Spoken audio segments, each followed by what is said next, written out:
이렇게 하면 봐봐. 나한테 쳐다봐.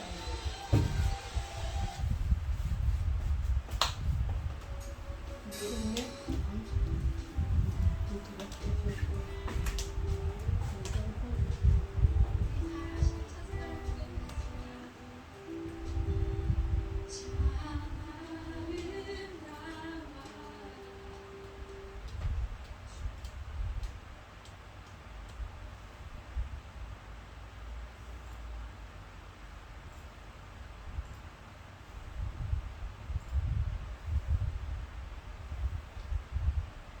(8월 24일) 주일 밤예배를 시작하겠습니다. 땅과 거기에 충만한 것과 세계와 그 가운데 사는 자들은 다 여호와의 것이로다. 여호와께서 깃털을 바다 위에 세우시며 강물 위에 건설하셨도다. 여호와의 산에 오를 자가 누구며 그의 거룩한 곳에 설 자가 누구인가.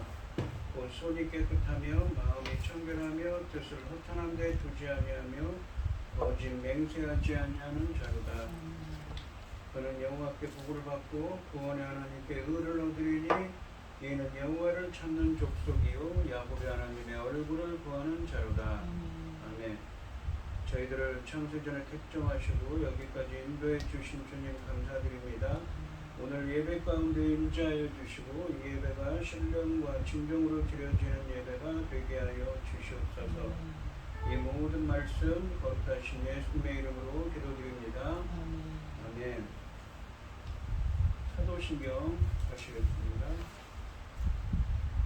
전능하사 천지를 만드신 하나님 아버지를 내가 믿사오며 그 외아들 우리 주 예수 그리스도를 믿사오니 이는 성령으로 잉태하사 동정녀 마리아에게 나시고 본디오 빌라도에게 고난을 받으사 십자가에 못 박혀 죽으시고 장사한 지 사흘 만에 죽은 자 가운데서 다시 살아나시며 하늘에 오르사 전능하신 하나님 우편에 앉아 계시다가 저리로서 산 자와 죽은 자를 심판하러 오시리라. 성령을 믿사오며 거룩한 공예와 성도가 서로 교통하는 것과 죄를 사하여 주시는 것과 몸이 다시 사는 것과 영원히 사는 것을 믿사옵나이다. 아멘. 찬송가 315장입니다. 내 주 대신 주를 참 사랑하고 곧 그에게 죄를 다 고합니다. 그 은혜를 주신 내 예수시니 이전보다 더 사랑합니다. 주 날 사랑하사 구하시려고 저 십자가 고난 당하셨도다. 그 가시관 쓰신 내 주 배우니 예전보다 더 사랑합니다. 내 평생의 힘쓸 그 큰 의무는 주 예수의 덕을 늘 기리리라. 숨질 때까지 내 할 말씀은 이전보다 더욱 사랑합니다.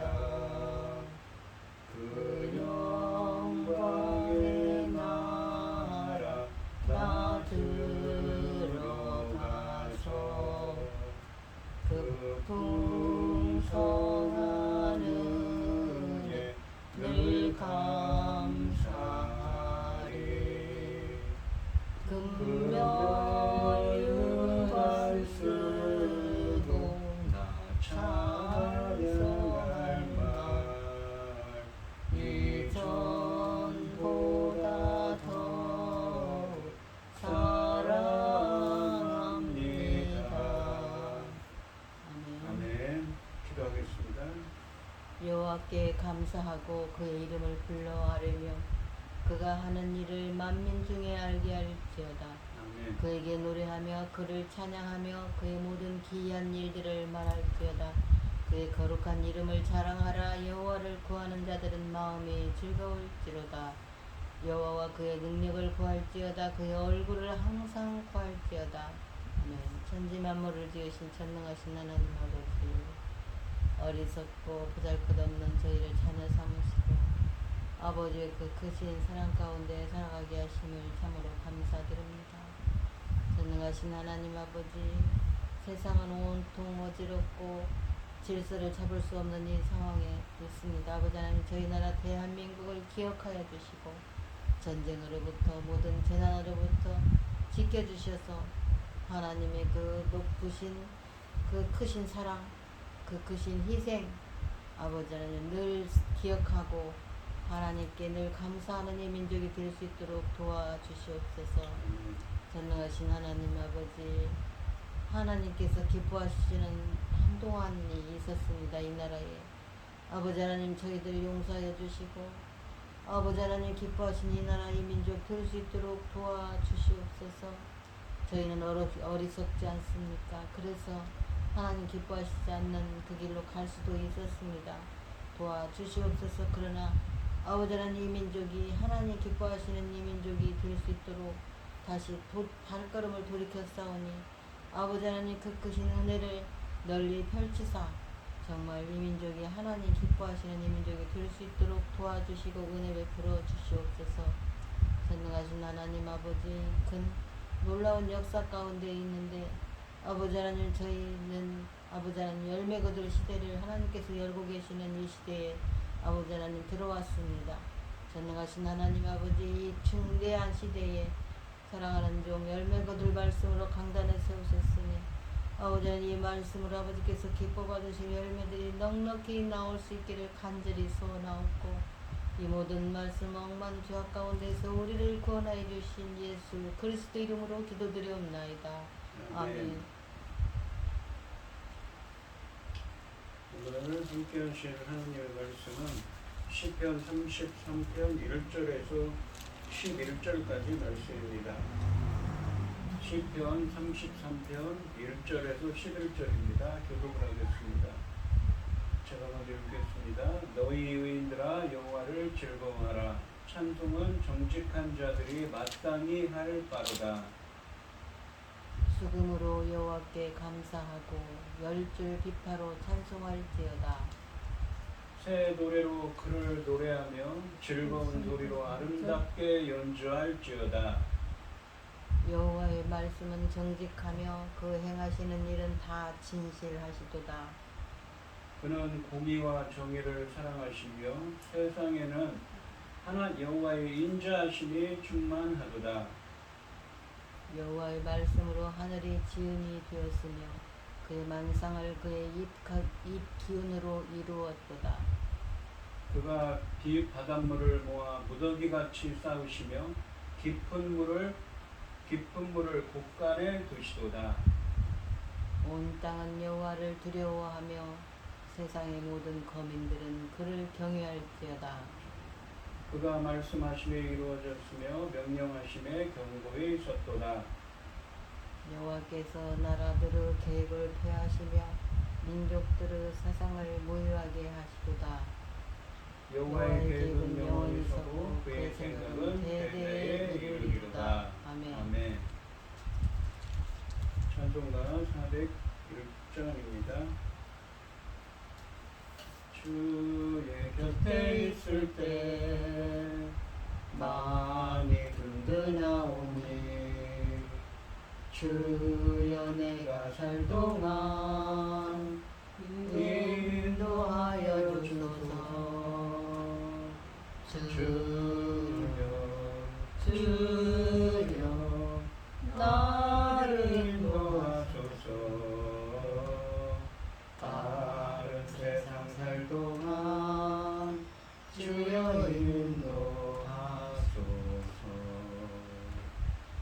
피난처인 예수여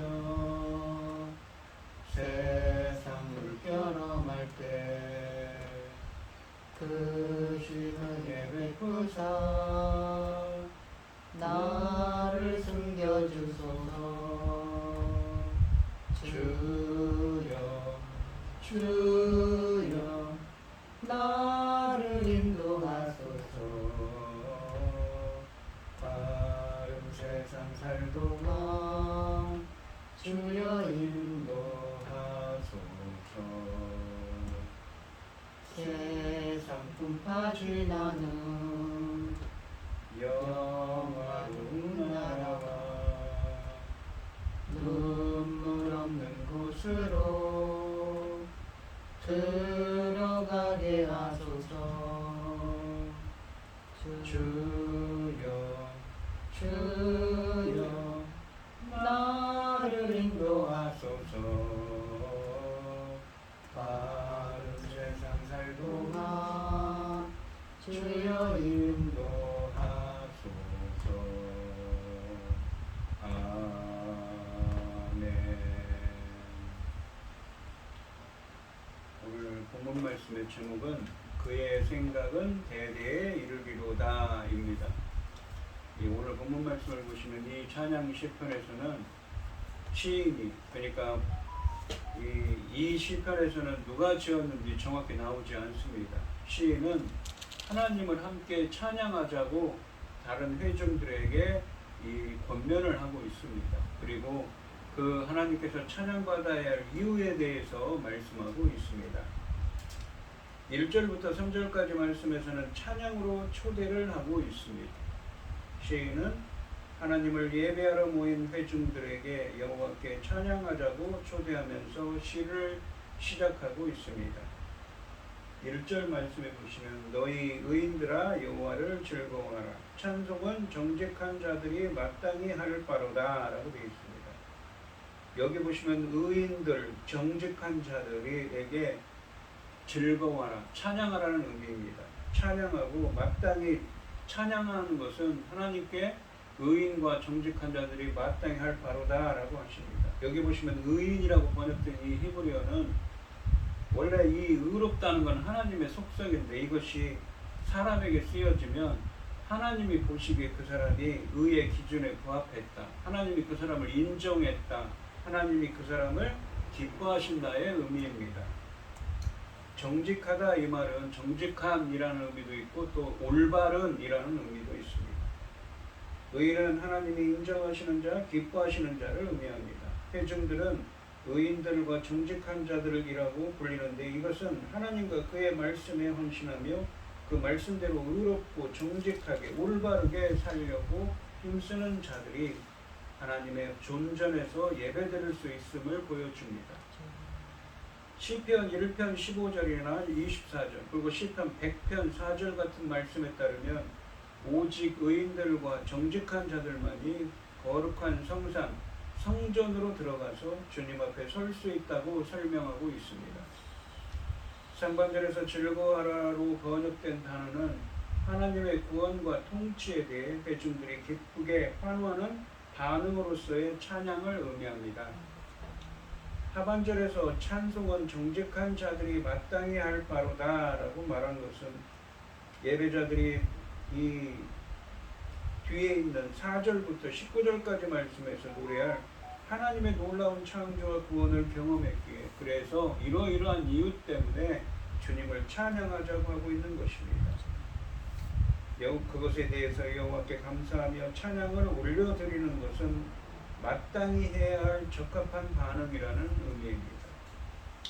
2절 말씀해 보시면 수금으로 여호와께 감사하고 열줄 비파로 찬송할지어다. 이번에는 악기를 사용해서 감사와 찬양을 드릴 것을 권합니다. 수금과 비파는 현악기입니다. 그러니까 줄이 있는 거죠. 바이올린처럼. 수금과 비파는 모두 줄이 달린 현악기로 성경에 나타나고 있습니다. 3절 말씀해 보시면 새 노래로 그를 노래하며 즐거운 소리로 아름답게 연주할지어다 라고 말씀하십니다. 상반절에 보시면 새 노래를 부르라고 초청하고 계십니다. 새 노래라는 주제는 구약에서 7번 나옵니다. 그런데 시편 40편 1절부터 3절 말씀에서 다윗은 새 노래에 대해 말하면서 하나님의 찬송을 내 입에 두셨다고 말하므로 그가 최근에 받은 구원을 설명하고 있습니다. 찬양하는 내용인 것이죠. 구원에 대한 새로운 경험 혹은 하나님의 임재에 대한 새로운 인식에서 나온 찬양을 하라는 의미입니다. 또한 즐거운 소리라는 표현은 하나님의 구원에 대한 감격적이고 기쁜 외침을 의미하고, 아름답게로 번역된 히브리어는 솜씨 있게 멋지게를 의미합니다. 4절부터 19절까지 말씀에서는 하나님을 찬양해야 하는 이유에 대해 설명하고 있습니다. 그러니까 4절 말씀은 왜냐하면 무엇이기 때문입니다를 의미하는 접속사 키로 시작합니다. 1절 말씀처럼 왜 1절부터 3절까지 해서 하나님을 찬양하자고 했는데 왜 하나님을 찬양해야 되는지, 이 시인이 경험한 그 하나님의 이 은혜에 대해서 설명하고 있는 것이지. 4절 말씀을 보시면 여호와의 말씀은 정직하며 그가 행하시는 일은 다 진실하시도다. 그러니까 주님의 말씀을 다 정직하고 그가 행하시는 일은 다 진실하시고, 진실하다는 말은 진리를 의미하기도 하지만 성실, 신실하다라는 의미도 있습니다. 이것은 신실하다라고 봐야겠죠. 여호와의 말씀은 정직하고 그가 행하시는 일은 신실하기 때문에 주님을 찬양하고 하자고 하고 있습니다. 4절 말씀은 여호와의 말씀과 모든 행하시는 일이 정직하고 진실하다고 노래합니다. 그래서 하나님의 말씀대로 이루어진 일들의 신뢰성을 강조하고 있습니다. 먼저 온 세상을 지으시고 다스리시는 왕이신 하나님의 법령을 나타내는 말씀을 정직하다고 표현합니다. 정직하다라고 번역된 단어는 하나님의 말씀이 올바르다는 것을 말하면서도 그대로 이루어진다는 것을 가리키고 있습니다. 이 단어는 1절 말씀에 정직한 자들이라고 나와 있는 말씀과 같은 단어인데, 그들은 올바른 말씀대로 사는 사람들입니다. 하반절의 말씀해 보시면 여호와가 행하시는 일이 다 진실하다고 말합니다. 여기서 행하시는 일은 여호와께서 창조와 통치의 모든 영역에서 행하시는 여호와의 행동이나 사역을 가리키는 말씀입니다. 이 일을 진실함 가운데서 행하신다는 것은 뜻하시고, 그러니까 계획하시고 약속하신 대로 신실하게 그것을 이루시는 것을 의미합니다. 그러니까 전에 말씀하신 것을 신실하게 이루신다는 거죠. 그런 의미라는 것입니다. 그래서 이 4절 말씀은 하나님의 창조와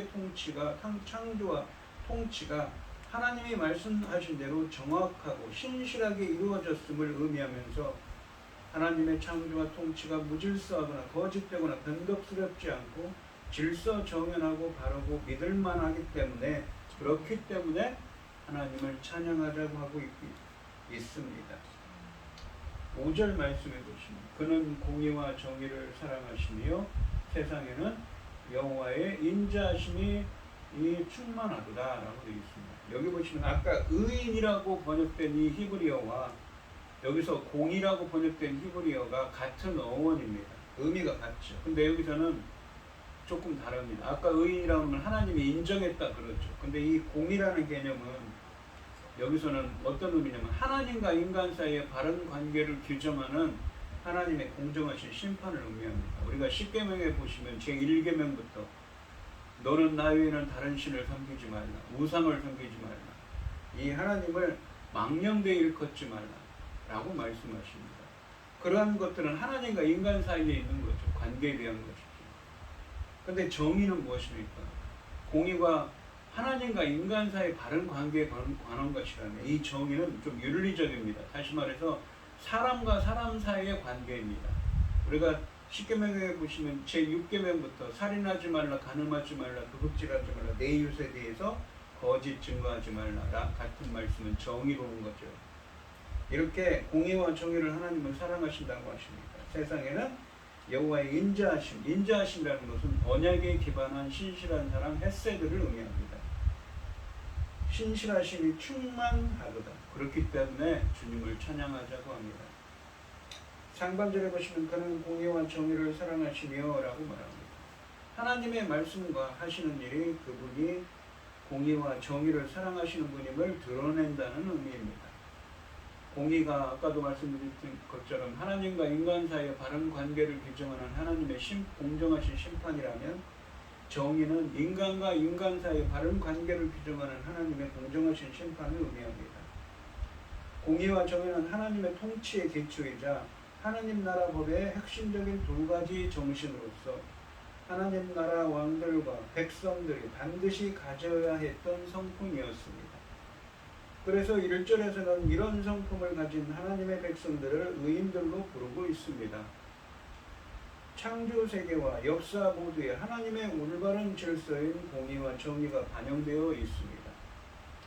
상반절 말씀처럼 여호와가 공의와 정의를 사랑하신다는 것은 비록 그가 창조와 역사에서 행하시는 모든 것이 때로 우리가 보기에는 불공평하거나 정의에 맞지 않은 것처럼 보일지라도 궁극적으로는 공의롭고 정의롭다는 것을 의미합니다. 하반절에 보시면 세상에는 여호와의 인자하심이 충만하도다 라고 말씀하십니다. 이 언약에 기반한 신실한 사랑을 의미하는 헤세드, 이 인자하심이 하나님의 백성들에게만이 아니라 온 세상에 가득하다고 표현합니다. 원래 이 말은 언약에 기반한 신실한 사람은 누구한테 베풉니까? 하나님과 언약을 맺은 언약 백성들. 우리가 언약은 무엇입니까? 구약과 신약에 있는 하나님, 나는 너희의 하나님이 되고 너희는 내 백성이 될 거라는 언약이 있죠. 그 언약 공식에 나오는 이과 관련된 언약을 맺은 사람들입니다. 그 언약 백성들에게 베푸시는 것이 인자하심인데, 그것이 온 세상에 무엇인가? 세상에 충만하다고 말합니다. 세상에도 가득하다고 노래합니다. 하나님의 영광이 아닌 인자하심이 온 세상에 가득하다는 표현은 매우 독특한 표현입니다. 인자하심은 하나님의 공의롭고 정의로운 통치가 여호와를 바라는 고난당하는 백성들에게 실현되는 방식입니다. 주님의 인자하심은 정직한 말씀과 진실한 행위를 통해 세상 구석구석에 충만하고, 하나님의 인자가 미치는 곳마다 공의와 정의가 강물같이 흘러 넘칩니다. 그래서 이 5절 말씀은 하나님의 언약에 기반한 신실한 사랑으로 공의롭고 정의롭게 모든 일을 행하시기 때문에 찬양하라고 말씀하고 있는 것입니다. 이 6절부터 9절까지 말씀은 4절 말씀에서 찬양한 여호와의 말씀의 창조와 섭리의 능력을 찬양하고 있습니다. 그러니까 하나님의 말씀으로 창조하시고 섭리하시는 그 하나님에 대해서 찬양하고 있는 것이죠. 6절 말씀해 보시면 여호와의 말씀으로 하늘이 지음이 되었으며 그 만상을 그의 입 기운으로 이루었도다. 여기 만상은 해와 달과 별과 같은 천체를 의미하고, 입 기운이라고 했는데 기운으로 번역된 히브리어가 르하흐라고 해서 이 말은 무엇입니까? 하나님의 영을 의미할 때 이 쓰인 단어입니다. 그러니까 여기에서는 그의 입 기운이라고 했는데 입에서 나오는 성령 하나님이신 것이죠. 성령 하나님으로 이루셨더라. 누구예요? 하나님의 입 기운이라는 것은 성령을 의미합니다. 그러니까 하나님께서 천지 만물을 창조할 때 창세기 1장에 보시면 하나님의 영은 수면에 운행하시도다. 성삼위 하나님이 함께 창조를 하셨지요. 그렇게 같이 창조하셨다는 말씀입니다. 6절 말씀은 먼저 창조가 하나님의 말씀으로 되었음을 강조합니다. 시편 중에서 이렇게 명확하게 세상이 말씀으로 지어졌다고 말하는 것은 시편 33편이 유일합니다. 9절 말씀과 함께 온 세상의 왕이신 여호와가 당신의 법령인 말씀으로 온 세상을 창조하신 것을 강조하고 있습니다. 하반절에 보시면 그 만상을 그의 입기운으로 이루었도다. 만상은 해, 달, 별 등 천체를 의미한다고 했습니다. 말씀이 이룬 첫 번째 창조는 하늘의 창조와 하늘을 구성하는 천체, 해, 달, 별의 창조입니다. 기운으로 번역된 히브리어 르아흐는 성령, 하나님의 성령을 의미합니다. 여기서 입기운은 창세기 1장 2절의 창조의 영인 하나님의 영을 암시하고 있습니다. 그래서 하반절 말씀은 하나님의 말씀이 창조의 영에 의해 실현된 것으로 이해할 수가 있습니다. 7절 말씀을 보시면 그가 바닷물을 모아 무더기같이 쌓으시며 깊은 물을 곳간에 가두시도다. 곳간에 두시도다라고 말씀하십니다. 7절 말씀은 말씀으로 이루신 두 번째 창조인 바다의 창조를 노래합니다. 상반절에 보시면 그가 바닷물을 모아 무더기같이 쌓으셨다라고 표현합니다. 바닷물을 모아 무더기같이 쌓았다는 표현은 창세기 1장 9절에 천하의 물이 한 곳으로 모여 물이 드러나게 하셨음을 의미합니다. 하반절에 보시면 깊은 물을 곳간에 두시도다라고 말씀하십니다. 깊은 물을 곳간에 두신다라는 표현은 이 창조시의 물을 하늘의 창고에 두셨다는 표현일 수도 있지만 하나님이 깊은 바다의 물을 곳간에 잘 보관하듯이 경계를 넘지 않게 하시는 것을 의미하기도 합니다. 이 고대인들에게 혼돈과 위협이 되었던 바다를 하나님의 복과 심판을 성취할 자연의 차원으로 유지하시는 하나님의 창조와 섭리의 능력을 말씀하고 있는 것입니다. 8절과 9절 말씀은 세 번째 창조인 온 땅의 창조를 노래합니다. 8절 말씀에서 시인이 하나님께 지음을 받은 온 땅과 그 땅의 거주자들이 여호와를 경외하기를 바라고 있다면 9절에서는 그 이유를 여호와가 그들을 말씀으로 지으시고 견고하게 세우셨기 때문이라고 밝히고 있습니다. 8절에 보시면 온 땅은 여호와를 두려워하며 세상의 모든 거민들은 그곳에 사는 사람들은 그를 두려워하며 경외할지어다라고 말합니다. 8절 말씀에서 온 땅과 평행을 이루는 세상의 모든 거민, 그러니까 세상에 사는 모든 사람들, 거주자들이라는 표현은 주로 땅에 사는 사람들을 가리키지만 다른 생물들도 표현할 수가 있습니다. 2절에 이들에게 여호와를 두려워하고 경외하라고 하는 것은 땅과 거주민들의 창조주이신 여호와를 의지하고 그의 말씀에 순종하라는 말씀입니다. 9절 말씀해 보시면 그가 말씀하심에 이루어졌으며 명령하심에 견고히 섰도다라고 하십니다. 창조의 능력으로 이루어졌다는 것은 존재하게 되었다는 것입니다. 이루어졌다라는 표현이 존재를 의미합니다. 그래서 창조주 하나님이 말씀으로 창조하시고 명령하심에 견고하게 서게 되었다라는 표현입니다. 이 9절 말씀은 온 세상의 왕이신 여호와의 법령인 말씀의 놀라운 능력을 재천명합니다. 여호와의 말씀과 명령에 따라 세상을 생겨났고 견고하게 섰다고 합니다. 상반절에 창세기 1장을 그대로 반영한다면 하반절은 하나님의 명령에 대한 피조물의 순종으로 창조세계가 견고하게 서게 됐음을 노래하여 여호와의 왕권을 강조하고 있습니다. 견고히 서다라는 동사는 창조와 동시에 창조세계에 대한 신실한 섭리까지도 함축하는 말씀입니다. 그러니까 하나님께서 견고하게 서도록 창조하신 천지만물을 창조하신 하나님께서 그 서도록 견고하게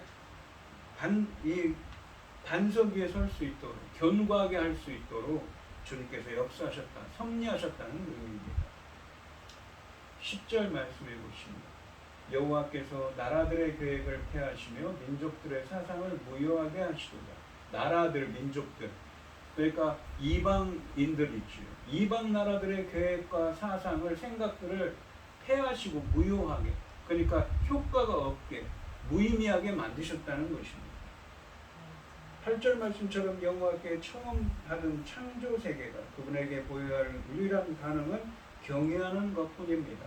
그런데도 역시 역사 가운데서 이러한 하나님의 뜻에 대항하여 자기 생각대로 세계를 경영하려는 인간 나라들, 성경에 보시면 이집트나 블레셋이나 모압이나 암몬 같은 나라들이 일어났습니다. 이들의 계획은 모두 창조주이시자 역사의 주이신 여호와에 의해 망하고 말았습니다. 이 10절 말씀의 고백은 이런 역사를 반영하면서 역사의 주권이 여호와께 있음을 고백하고 있는 것입니다. 11절 말씀을 보시면 이 세상 나라들의 계획은 폐하여지고 무효하게 효과가 없게 헛되게 되지만 11절에 보시면 여호와의 계획은 영원히 서고 영원히 영원할 거라고 합니다. 그의 생각은 대대에 이르리로다. 대를 이어서 오랫동안 그의 주님의 생각이 이루어진다는 의미입니다. 11절 말씀에서는 10절 말씀과 대조적으로 여호와의 계획은 영원히 대대에 견고하게 선다고 말씀하고 있습니다. 9절 말씀처럼 말씀으로 창조 세계가 견고히 서듯이 여호와의 계획도 역사 속에서 영원히 서 있습니다. 즉 창조의 말씀은 섭리의 계획 가운데서 지속되고 완성되어 갑니다. 그래서 이 10절과 11절 말씀은 창조주 하나님이 천지 만물을 주관하고 계심을 의미하는 단어입니다. 온 세상의 창조주가 역사의 주인이시기 때문에 주님의 계획을 거스르는 세상 나라들과 군대의 계획이 성공하지 못할 것이라는 말씀입니다. 앞에서 온 세상이 하나님의 말씀으로 창조되었다며 주님을 찬양하라고 했습니다. 여기서는 세상 모든 것이 하나님의 계획에 따라 진행된다며 주님을 찬양하라고 말씀하셔요. 주님의 말씀, 주님의 계획, 주님의 뜻만이 온전히 서게 된다는 것, 이루어지고 그 뜻이 이루어지고 섭리하셔서 그 뜻이 이루어질 수 있도록 섭리하신다는 말씀입니다. 우리가 여호와를 찬양할 두 번째 이유는 주님은 완벽한 계획에 따라 세상을 운영하시기 때문입니다. 역사 가운데서 악한 나라들의 계획을 폐하시고 당신의 계획을 세우시는 하나님의 계획 혹은 섭리에 대한 찬양을 하고 있는 것입니다. 오늘 본문 말씀을 보시면 먼저 시인은 의인들과 정직한 자들에게 마땅히 하나님께 찬양을 돌려야 된다고, 영광 돌려야 된다고 권면하고 있습니다.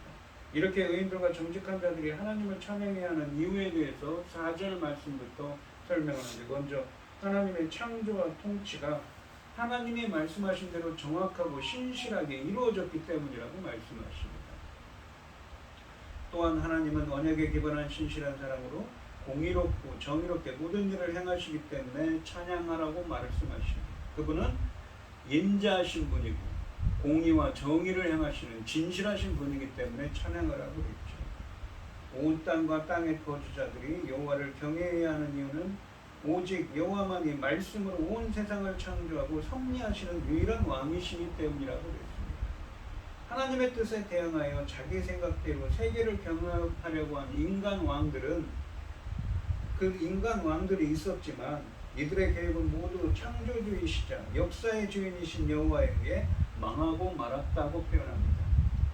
온 세상의 창조주가 역사의 주인이시기 때문에 주님의 계획을 거스르는 세상 나라들과 군대의 계획이 성공하지 못할 거라고 하십니다. 세상 모든 것은 하나님의 계획대로 이루어진다는 말씀하고 있는 것입니다. 시인이 이 여호와 하나님을 찬양하는 이유는 천지 만물을 운행하시고 그분의 뜻대로 섭리하시는 하나님의 창조와 통치가 하나님이 말씀하신 대로 정확하고 신실하게 이루어졌기 때문이며, 또한 하나님은 언약에 기반한 신실한 사람으로 공의롭고 정의롭게 모든 일을 하나님의 뜻대로, 인간의 생각은 이루어지지 않는 것이며 하나님의 뜻만이 온전히 이루어진다고 하죠. 그리고 그 뜻은 공의롭고 정의롭게 진실하게 신실하게 말씀하신 대로 이루어진다고 하면서 찬양하고 있는 것입니다. 우리 성도님들도 이 시인이 체험한 것처럼 모든 일을 정확하고 신실하며 공의롭고 정의롭게 인자하심으로 행하시는 창조주 하나님의 은혜를 체험하시기를 주님의 이름으로 축원드립니다. 기도하겠습니다. 하나님 아버지, 오늘 본문 말씀에서 시인은 찬양하자고 말합니다. 왜 찬양합니까? 하나님의 진실하시고 창조주 온 세상을 창조하시고 섭리하셔서 그분의 뜻대로 온전히 이루시는 그 하나님은 진실하게 신실하게 그리고 공의롭고 정의롭게 인자하심으로 진실하게 그 뜻을 이루어 가시기 때문에 찬양하라고 말합니다. 즉 이 시인은 공의롭고 온전하며 신실하신 인자하심을, 그 언약에 기반한 신실한 사랑을 체험했기 때문에 우리에게 함께 찬양하자고 하고 있는 것입니다. 우리들도 이 시편에 있는 시인처럼 하나님의 그 공정하신, 공의롭고 정의롭고 인자하심과 진실하신, 신실하신, 정직하신 그 하나님의 은혜를 체험하고 우리도 이 시인처럼 하나님께 영광 돌릴 수 있는 은혜를 허락하여 주시옵소서. 이 모든 말씀 거룩하신 예수님의 이름으로 기도드리옵나이다. 아멘. 찬송가 384장을 하시고 축도하시고 오늘 예배를 마치겠습니다.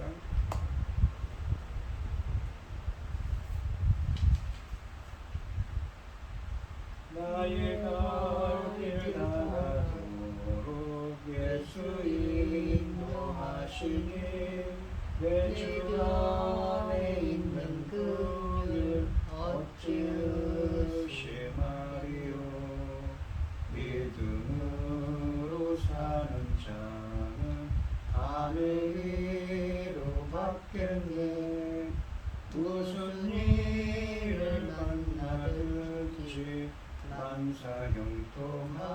만사형통하리라. 무슨 일을 만나든지 만사형통하리라. 나의 갈 길 다가도록 예수 인도하시니 어려운 일 당한 때도 족하는 해 주시네. 나는 심히 고단하고 영혼 매우 가라나. 나의 앞에 반석에서 샘물 나게 하시네. 나의 앞에 반석에서 샘물 나게 하시네. 나의 갈 길 다가도록 예수 인도하시니 그의 사랑 어찌 큰지 말로 알 수 없도다. 성령 감화 받은 영혼 하늘 날아갈 때에 영영 부를 나의 찬송 예수 인도하셨네. 영영 부를 나의 찬송 예수 인도하셨네. 아멘. 이제는 주 예수 그리스도의 은혜와 아버지 하나님의 극진하신 사랑과 성령의 교통하심이 성도들 머리머리 위에 이제로부터 영원히 함께 있을지어다. 아멘.